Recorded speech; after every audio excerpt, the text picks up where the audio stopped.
What's up, everyone? Welcome back to Every Week We Follow. So we've got a nice match preview here for Arsenal. So we've got Gary, the usual man here. Go on. This one's for you, Josh. Every week we follow the boys in claret and blue. And we've got Josh, who probably isn't going to do any kind of chant. But you say that, I was going to say normally it's every week we follow, but this week we already know it's you've only come to see the Arsenal. Brilliant. So as you can probably tell, Josh is a Arsenal fan. How long have you been an Arsenal fan, Josh? Since pretty much since I was born. It came from my mum, actually. My dad's not interested in football at all and actually says he sways towards Spurs. But my mum is actually a big Arsenal fan, has been her entire life. My granddad worked for the paper, so she used to get all of the newspaper cuttings the day before they'd go to print. So she has this old scrapbook of all these old Arsenal cutouts. And yeah, that's kind of where it all stems from. Oh, brilliant. So thoughts about Arsenal currently at the moment? You're on a bit of a patchy run. It's interesting at the moment because I'd actually think we're kind of on a bit more of a come up as to where we have been. Like we were going through a big patchy run. Big kind of issue for us right now is the front line. Like to be totally honest, off the ball, I think we look brilliant. I think we're very, very solid at the back. I think Lewis Skelly's come in at left back and done an exceptional job. I think he's one of the guys that you'll have to watch for a bit of the weekend. But the front line is just struggling. Saka's injury absolutely kills us. Havertz is not an out-and-out goal scorer. Good player, just not the out-and-out guy. We saw it, last 2-3 games. We're getting down the wing. We're making such great play. No one's there, even in the box. There's just no one. We've got a midfielder coming up. So, yeah, I think the midfield is set. I think the back line is set. The front line is really where we're shaky at the moment, which we're winning, but we're not scoring many goals in open play. It's a real kind of... There is some struggles there, but I think we're solid enough to still get good points.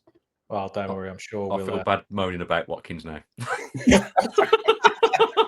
Also, I'm pretty sure we'll give you enough opportunities, probably with the way our defence tends to look more recently. Although more recently, it's actually been a little bit better. We obviously got our first clean sheet midweek against Everton. From your side, Josh, so you mentioned, was it Skilly? Lewis Skelly. Skelly. Yeah, he's a good player. Yeah. So he's one to watch out for. But I'm guessing your usual Odegaard. That's who else we need to be kind of. Could be Odegaard. Odegaard is the key difference maker. When we lost him earlier in the season, it really was as you said, we went through a rough patch. When we lose our top creative players, there really is an issue because the front three, when Saka's not there, isn't amazing. Martinelli's hit some decent form recently, but hasn't had his best season. Trossard as well is starting to pick up a much bigger role. So just starting to certainly good enough, but starting to find his feet in terms of a run of continuous starts. The main guys, it's always Odegaard. Odegaard just seems to be a different level every time he's on the pitch. So he's one that every time we play each other, I always say keep an eye out for him because he's definitely more one to watch, mate. He's a very, very, very talented footballer. And he's caused us no ends of problems. Although I will say, in the last 3 games, he hasn't been very clinical against us, which I'll take again, please, on Saturday. Yeah, because obviously this fixture last season was a lovely 2-0 win for us. Actually, I think that was actually one of our. I remember the second half was a very, very, very good performance. I think we didn't even look like we were going to give you anything. Well, I think in that game, the first half we were battered. I don't know how you didn't score in the first half. We should have been 2-0 down, I think. And I think after winning that storm, we then put in a second half performance that was worthy of winning any game. I think it was a classic counter-attacking kind of soak up the pressure, hit you on the break kind of thing.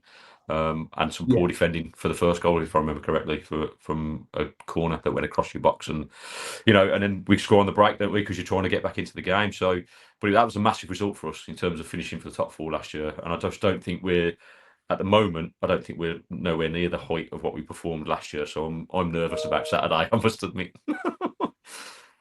And then obviously we're a bit nervous about Saturday. How are the Arsenal fans feeling about playing the Villains? I think we're probably less nervous this year than, as you say, we would have been last year. I think you were in a stronger position last year, and I think some of the sales that you had to make in the transfer window have kind of hurt, especially in the middle of the park, which is I think where we do a lot of our good work. The thing that is still concerning to me is the counter-attacking, because I do still think you're a very dangerous team on the counter-attack, and I do think we're going to have the ball, and the back line's going to be advanced for a lot of the game as they do. Can we just clarify, right, that when people talk about fucking transition, they're literally talking just about counter-attacking football, right? Why have we now reinvented? Why have we now reinvented how you talk about counter-attack? Oh, it's the transition and all these fucking high line shit. And honestly, mate, football's officially a corporate game now, so we have to use corporate words. Bollocks. Absolutely. We've been playing. Everyone talks about Forest, the best team on transition in the league. No, it's called counter-attacking football, which Nuno was playing when he was at Wolves, and we were playing when we had Martin O'Neill. So I don't know what the fuck. It's not reinventing the game. It's fucking transition. Sorry, go on. It's broken football. You have to talk about football in such a specific way now. It's all systems and transitions and like, let's just bang it up there and bang it in the net. It's Pep Guardiola's fault. It's corporate again. It's like, let's throw this thought grenade in and see what we come out with. This kind of shit. Transition. But yeah, sorry, you were saying middle of the park, Josh. Yeah, I mean, I think that's where we're going to control the game a little bit, and it's where we do against a lot of teams is we pick up the ball, we hold it very well, recycle it, and try and kind of starve you of the ball. But it is why I'm concerned about you guys counter-attacking. As I said, I think we're going to have the ball in advanced positions for a lot of the game, and you have got some pace, and on their day, your strikers are as clinical as anyone. So yeah, it's going to be a tough one that we do need to watch out for, but should be a good game. One of my biggest concerns is that because you don't have that like out and out kind of number 9, a lot of your runs come from deep.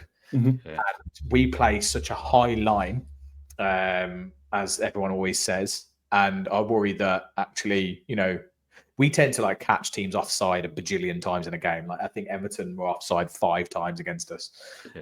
We tend to get an average of 5, 6, 7, 8. And I think actually with your runners and some of the pace that you do possess, I actually worry that our high line will be massively exposed from your deeper runners. And like it's Saliba and Gabriel, just like corners and stuff, we massively struggle from set pieces. Although Mings hopefully will be a bit better for that. Yeah, set pieces is a really interesting one to try and talk about as an Arsenal fan because, without sounding too kind of home biased, like it really feels like I haven't seen a team that you almost expect them to score every time they have a set piece. Like literally had fans on other teams turning away when you get a corner. Like I don't think I've ever seen a team be that devastating from corners. This conversation is interesting one me and Gaz have because Gaz loves it when I bring up this stat where last season, obviously we're in Europe and stuff as well, so there's more games. But last season we scored the most goals from set pieces in the entirety of Europe. Can I just say though on this point, because this is where we differ. We have the wonderful Austin McPhee, right, who has been stealing a wage at the Villa for 5 seasons. He's survived countless managers. I don't know who he's sleeping with, right? But my point is that I would like to see a stat that says of all the set pieces that we've had, right? How many have we had exactly, and what is the statistical percentage of that compared to how many we've had? So I know the stat says we scored as most. I couldn't believe that. I nearly fell off my chair, right? Because it's just we do not pose a threat from set pieces, mate. I promise you, Arsenal have got nothing to worry about from set pieces from us. Right? You will definitely either give you back the ball and you'll score on the counter attack, right? Or it's just going into Rose Ed. That's the biggest. McPhee gets paid for that. It's unreal. The biggest worry hearing that from Josh as well is that obviously we are probably one of the worst defending set pieces at the moment in the league. Like we're so bad. I don't know what it is. I don't know if it's this weird zonal marking or something, or we get caught on the break a lot, like from our own set piece. Yeah. So it's just like, it's all over the place. So I wouldn't be surprised if there is a Saliba or Gabriel headed goal. I've got them both in my dream team, by the way. So, just in case. I do have Rodgers and Watkins there at the same time. So, all balances out. We shall see. So are you, in terms of things you'd be looking out from Villa, you were talking about obviously the transition, the counter-attack. Is there anything else that you're kind of worried about or that you're interested in that you think you need to look out for? I'm interested to see how the back line kind of deals with the lack of players in front of. I think McGinn's going to be out this week. I think Torres is out as well, right? So you're going to be Torres been out for a couple of months now. Yeah, Torres is out for a while, so he's not coming back. I heard that you may get Diego Carlos back, or is he likely to be out still? So weird right now. Well, according to the Instagram post, he's not injured. According to Unai Emery, he's injured. So he's out. I've heard rumours of him going, so maybe that ship sailed. But honestly, the main name every time I hear Villa come up in conversations this year, the main name, I wonder if has been Morgan Rogers. I mean, Rogers has just been unbelievable all year. And even when we played you last time, like he'd pick up the ball and he would drive through the three midfielders that I think are going to run the game. You know? Like he was picking up and he was just the last time we played you guys, he was exceptionally good, and he's another one that I'll be looking out for. I think he's from a back seat, he's looked like your best player this year that I've seen, and I will say, Josh, that I think this will benefit Arsenal. He's played every minute for the Villa so far, and I think he's looking a little bit tired. Like he on Wednesday, for instance, he just wasn't in the game. Like again, but then he pops up with a through ball for Watkins to score. On the left when he was playing, and then he was. He became a bit more central, I think. But it was the same. He's had 2 games now, probably 3 games where he's not really influenced the game as much as he has done. It's such a condensed schedule at this time in the year as well. Yeah, it's difficult, isn't it? 2 games every 5 days or something crazy.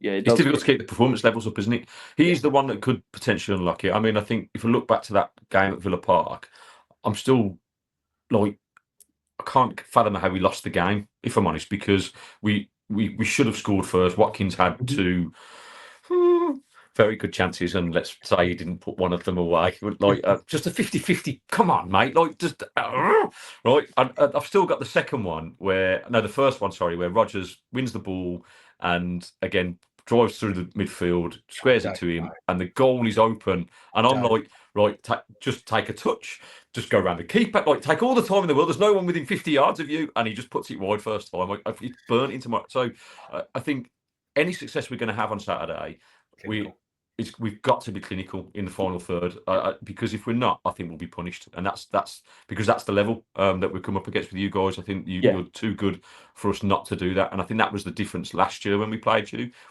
We rode our luck, we survived the onslaught that you threw, and I'm sure that will come again. And then we nicked a goal, and goals change games. So I think obviously we spoke about how good Booba was on Wednesday as well, guys. Like Kamara. Yeah, Kamara. He's key in this game. I think he'll be key in this game, trying to keep some of those balls that Odegaard's going to be playing through and stuff quiet, cutting out those passing lanes. I think that's going to be quite important as well. Well, I think if we won and lost in midfield, I think between Kamara and Rodgers, if those two can fire on Saturday, Kamara breaking up play and Rodgers driving through teams like we know he can, we might have a bit of luck. But it's all ifs, buts, and maybes. Arsenal are very good in midfield, and I agree with you, Josh. You get 1 or maybe get 2. Like we're not scoring that much right now, so it really, even if you get 1, you may end up taking a 1-1. One of them little 1-0, 1-1 kind of low-scoring games. I think that's what it feels like. At best, nobody's going to get onto predictions, but like at best for us, I think it's 2-0. But again, like I almost feel like we might get 1 from open play, and we might put a set piece in. That's kind of what it feels like. But that's what it feels like basically. Whoever we play at the moment, it's like probably 2-0, maybe 1 from open play, and maybe 1. That's basically kind of where I'm at. I don't quite trust them enough to say they're going to beat everyone, but they're good enough that they should.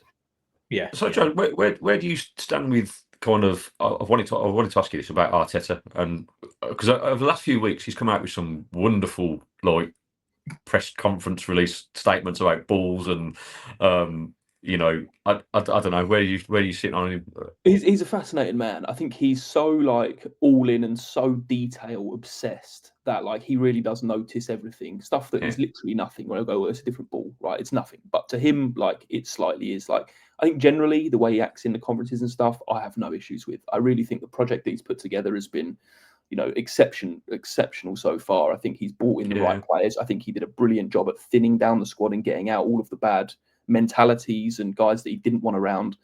So I think I really like him. I really like his style. I'm very interested to see the next sort of window, especially this one with all the injuries and kind of where he takes the squad now, because he's got rid of the deadwood. It is his core. The whole team is everyone he's brought in now at this point.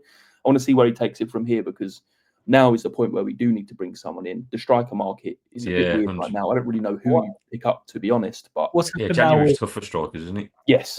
What's happened now with our whole like Edu leaving and stuff as well? Because I don't know. So I was going to mention that as well. Is like Edu leaving as well is going to be a big part of like the transfer stuff. Like Edu was involved a lot in the conversations with players and a lot of like the managing that side of things. Arteta does talk to the players a lot, and we hear from everyone that comes in. You know, Arteta rings me personally and he talks to me and he tells me the project. Like he is very active in that.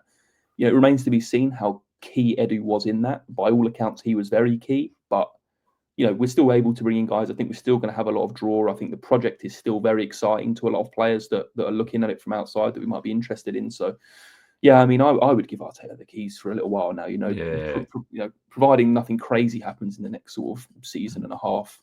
You know, he seems like the man for the job. Yeah, it's fascinating, isn't it? Because throughout the last 30, 40 years of football, the most successful teams have been ones that have stuck with a project and are building towards something. Because obviously, and I know in this day and age, everything's about instant success and result. You could have 5 bad results and everyone's talking about, you know, head on the block and you're gone. And I guess that is the nature of the beast. But ultimately, if you've got something that does work and you just need the quality of player, I believe this with Emery at the Villa, like in terms of he's inherited a squad that ultimately he's still only got 4 players that he's bought out of that. And so for me, you go, I hear lots of speculation and go, oh, he's done this. He doesn't know what he's talking about. He's not wise into playing this player. And you go, well, give him a chance. Like he's had 3 transfer windows or 4 transfer windows. Give him 2 more years. He's invested in the club. He's invested in the project. If he brings in his own players and gets them performing, what he's managed to do at the Villa is nothing short of exceptional because he's got average players playing exceptionally well last year. And now this year they've fallen off a little bit because they're probably not good enough to play Champions League football and Premier League football. Well, this is it, right? This is the thing that drives me nuts. His fans are like, why aren't you starting him at left back? Emery is with this guy 7 days a week, training with him multiple hours every day. He knows why he's starting left back. You play Football Manager and he's got 16 crossing versus 14. I will say though, they continue. I will say though that on that we do continue to play Concert at right back, which does drive me insane. But he obviously him more than Nedeljkovic, and that's when Nedeljkovic is going off on loan, and we're looking to bring someone else in. That's unfortunate. I don't agree with that, but at the same time, like Nedeljkovic is a young kid, and he's probably with the pressure that's on us at the moment to kind of finish in European places and do well in the Champions League. Our squad is tooth in at the moment. Like we need a couple more signings. I don't think they're probably going to come in January now. I'll be amazed if they do. Because I think we're still in a point where we've got it's 1 in 1 out sort of thing. So Jayden goes, Malen's come in. We'll see what happens. But I think there'll be a couple more. I think we will get in a right back. I think the wing situation and right back were like non-negotiable. I think that will happen before the end of Jan. Well, we got it's the 3rd of Feb, isn't it? The transfer window closes. Yeah. So we've got a couple of weeks. Yeah. So last thing, just on to predictions. Josh, from an Arsenal point of view, you said earlier maybe a 2-0. Give me a 2-0. One from a set piece, one from open play. Okay, interesting. Gary, what are you going for? Okay, I got head and heart prediction. Right, so my heart says nick another 1-0, clean sheet, happy days, come home buzzing. My head says 0-0. 0-0. I know that sounds boring. I just think with both teams, like Arsenal's like whatever we've talked about up front, but being an issue, and I just don't think we're clinical enough at the moment to nick a goal because we won't have a lot of the ball, and I think we have to be switched on, and that's a problem for us. So I'll take a 0-0. I'll take a point. I think it'll be a great result. So that's where I'm at. Brilliant. I'm going for a 1-1. 1-1. I don't think we're going to keep a clean sheet, and I just think we will get a goal. Maybe it is a Durán off the bench kind of vibe, and then he's now starting the next 4 games. But I do think I just think we'll get a goal. It's not often we don't score, and it's not often we don't concede. So that's why 1-1 kind of makes sense. Well, we've had the worst scenario, haven't we, where we leak goals for fun and can't score. So it's not a recipe. It's not a recipe for success. That is Arsenal before Emery. That's literally where we were. We couldn't score. We conceded and were leaky. We're 6th, 7th in the league with -1 goal difference. Like -1 goal difference. It's just not good enough. Simply. Anyway, there you go. Brilliant. Well, thanks for that, guys. And thanks to everyone. As always, if you love this, give it a subscribe. Let us know what you think in the comments, what are your predictions, lineup predictions, and always give it a like. Yeah, see you next time. Cheers, everyone. Every week we follow. Thanks, Josh.